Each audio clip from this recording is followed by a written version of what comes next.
बिस्मिल्लाहिर्रहमानिर्रहीम अस्सलाम वालेकुम स्टूडेंट्स। इस लेक्चर में हम एफएससी पार्ट 2 का चैप्टर नंबर 4 की एक्सरसाइज 4.3 का क्वेश्चन नंबर 13 स्टार्ट करेंगे।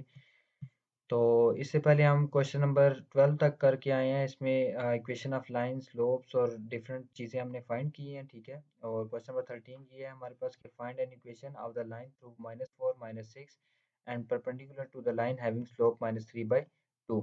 तो हियर हमारे पास पॉइंट -4 -6 है, ठीक है। इसको x1 y1 का नाम देंगे। स्लोप ऑफ गिवन लाइन और गिवन लाइन की स्लोप -3/2 है और required line is perpendicular to given line. अब वो कह रहा है कि हमारे पास जो लाइन फाइंड करनी है वो परपेंडिकुलर है गिवन लाइन के, ठीक है। Is perpendicular to given line. तो स्लोप ऑफ रिक्वायर्ड लाइन, तो स्लोप ऑफ रिक्वायर्ड लाइन आपके पास हम कैसे फाइंड करेंगे, इक्वल टू -1/m। तो अब हमारे पास जो गिवन लाइन की स्लोप है वो -3/2 है, तो -3/2 नीचे रखेंगे, ये माइनस माइनस प्लस हो जाएगा, 2 ऊपर जाएगा, 2/3 आ जाएगा, ठीक है। तो ये आपके पास now equation of line having slope 2/3 passing through -4 -6। तो आपके पास जो -4 -6 में से जो लाइन पास कर रही है उसकी स्लोप क्या होगी, 2/3 होगी, ठीक है, जो भी हमने फाइंड की है। तो ये आप लोग इससे फिर इक्वेशन ऑफ लाइन फाइंड कर सकते हैं, ठीक है, इजीली। क्वेश्चन नंबर 14 के अंदर find an equation of the line through 11 -5 and parallel to a line with slope -24। अब हमारे पास एक पॉइंट फिर गिवन है, फिर आपने स्लोप ऑफ गिवन लाइन की स्लोप हमारे पास m इक्वल टू -24 है। अब required line is parallel to given line और रिक्वायर्ड लाइन जो हमने फाइंड करनी है वो पैरेलल है गिवन लाइन के, तो slope of required line equal to m equal to -24 होगा, ठीक है। तो इसमें हमारे पास ये slope of required line m equal to -24 है। तो now equation of line having slope -24 passing through 11 -5। तो इसमें आप देखें कि हमारे पास वो पैरेलल थी, ठीक है। स्लोप ऑफ गिवन लाइन की स्लोप -24 थी और रिक्वायर्ड लाइन पैरेलल थी इस लाइन के, तो इसका मतलब इसकी स्लोप भी तो यही होगी। तो फिर स्लोप ऑफ रिक्वायर्ड लाइन भी आपके पास जो गिवन लाइन की स्लोप है वही रिक्वायर्ड लाइन की स्लोप भी -24 ही होगी। तो इसलिए आपने -24 स्लोप रखना है और पॉइंट ये रखना है और आपने फिर आपने इक्वेशन ऑफ लाइन फाइंड कर लेनी है, ठीक है। क्वेश्चन नंबर 17 के अंदर the points A B and C are vertices of a triangle show that the line joining the mid point D of A B and the mid point E of A C is parallel to B C and D E equal to 1/2 B C. ये question important है, ठीक है।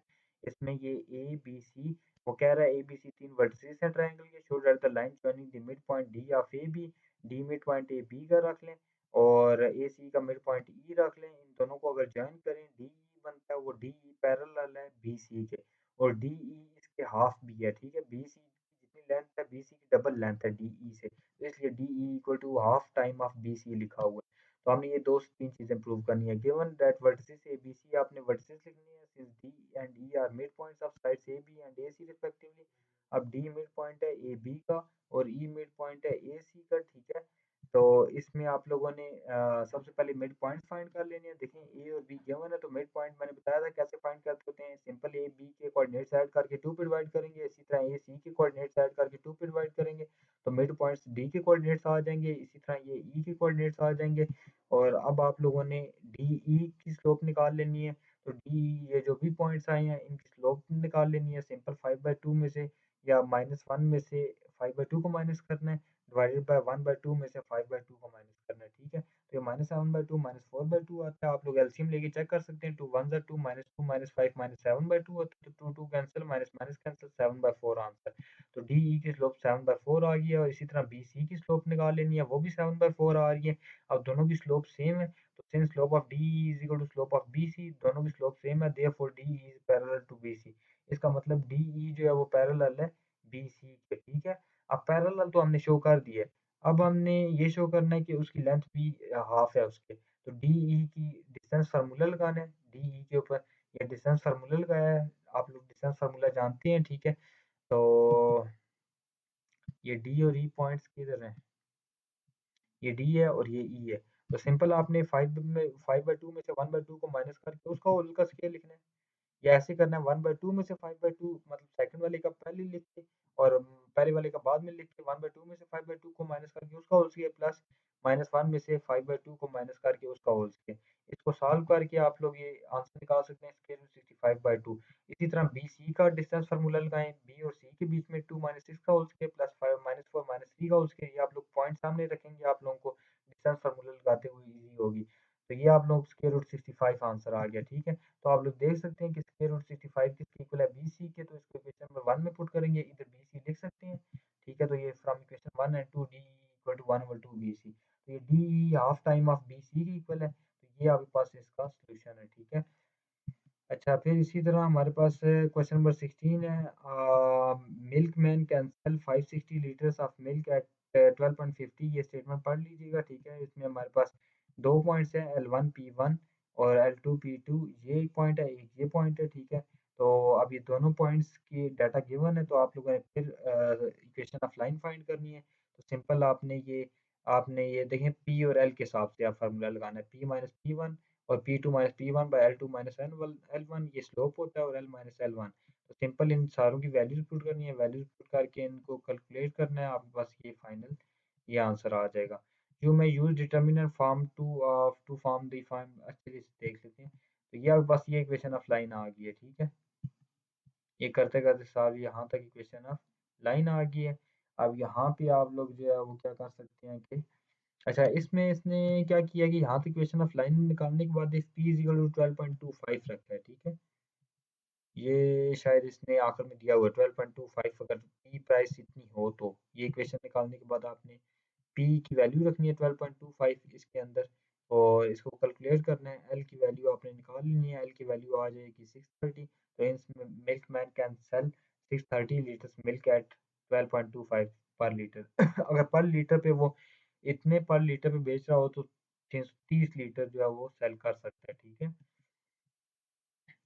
इसी तरह question number 17 की statement एक बार read करें। इसमें भी P1 T1 पहला पॉइंट, ये P2 T2 दूसरा पॉइंट, ये आप लोगों ने इस तरह से रखना है। सिंपल, ये आपके पास ये 60 मिलियन इन 1961, मतलब ये टाइम पीरियड है, T1 हो गया, तो इसलिए ये पीछे P1 है।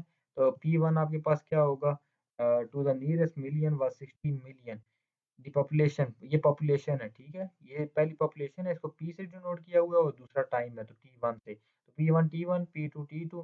तो इसमें ये आपके पास फिर ये टू फॉर्म फार्मूला लगेगा, T माइनस T1, इस पे स्लोप ये हम खुद रखते हैं T2 minus T1 by P2 minus P1, क्योंकि स्लोप गिवन नहीं होती। इसको सिंप्लीफाई करेंगे, आप हमारे पास आंसर आ जाएगा part number 1। This is the required equation with this population in term of T. तो ये put T is equal to 1947। अब आपने ये ए पार्ट उसने दिया हुआ कि आपने इसके अंदर आपने टी की पॉपुलेशन 1947 टी की जगह पुट करना है, तो पॉपुलेशन आपके पास आ जाएगी 35.5। इस पॉपुलेशन इन 1947 1947 में जो पॉपुलेशन थी वो 35.5 मिलियन थी। इसी तरह टाइम आप अगर पुट करें 1997, तो फिर आपके पास पॉपुलेशन 123 आ जाती है। Hints population in 1997 is 123 million. इसी तरह क्वेश्चन नंबर 18 देखें, तो इसमें P1 T1 P2 T2, ये भी इजीली आप लोग कर सकते हैं, ठीक है। आसान क्वेश्चन है। क्वेश्चन नंबर 19 में Celsius and Fahrenheit temperature scales on the horizontal axis and the vertical axis respectively draw the line joining the freezing point and the boiling point of water, find an equation giving F temperature in term of C। इसमें आपने freezing point और ये चीज़ें लिखनी है, ठीक है। सबसे पहले सेल्सियस और फिर फ़ारेनहाइट, तो इसलिए C1 F1 लिखना है, C1 पे 0 और F1 पे 32, C2 पे 100 और F2 पे 212। तो इक्वेशन ऑफ लाइन फाइंड करना है, फिर F माइनस F1। लेकिन जिस तरह से डाटा मौजूद होता है उस तरह से इक्वेशन ऑफ लाइन फाइंड करते हैं, ठीक है। तो ये आप लोग यहाँ से F9/5 C+32, तो ये हमारे पास फ़ारेनहाइट का यही होता है, ठीक है। 20 पे 20 पे आप लोग जो है वो S denotes entry test, S जो है इंटी टेस्ट से डिनोट कर दें, and Y entry test score denote कर दें। इंटी टेस्ट स्कोर को ऐसे डिनोट करें ये स्कोर की वजह से, और वाई डिनोट करें ईयर को, ठीक है। तो S1 Y1 निकालेंगे, S2 Y2, S1 Y1 ये है, S2 Y2 ये है। फिर आपने S1 Y1 S2 Y2 की जगह ये आप लोगों ने फार्मूला इसके अकॉर्डिंग लगाना है। तो आपने इसी तरह इक्वेशन निकाल के, तो आपने ये y की वैल्यू 2006 निकाल पुट करनी है वन के अंदर, इक्वेशन नंबर 1 के अंदर। इसको 1 का नाम देना है इधर, ठीक है। इसने 1 का नाम नहीं दिया हुआ, आपने 2006 इधर y में पुट करना है, इसको 1 का नाम देना है।